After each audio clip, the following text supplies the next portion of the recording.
तुम्हाला सुद्धा लाडकी बहीण योजनेचा हप्ता मिळाला नसेल तर हा व्हिडिओ खास तुमच्यासाठी, कारण सरकारने स्वतः या मागचं कारण सांगितलेलं आहे। तर कोणत्या कारणामुळे लाडक्या बहिणींना हा हप्ता मिळाला नाही, चला जाणून घेऊया। तर महिला व बालविकास मंत्री आदिती तटकरे यांनी सोशल मीडियावर नुकतीच याबद्दलची माहिती दिली।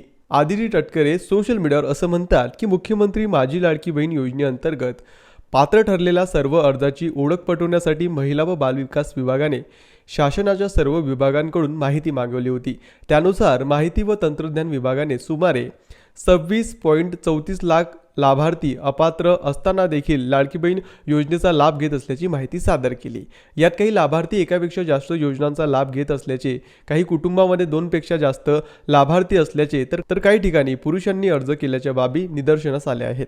याच माहितीच्या आधारे जून 2025 पासून 26.34 लाख अर्जदारांचा लाभ तात्पुरता स्वरूपात स्थगित करण्यात आला आहे।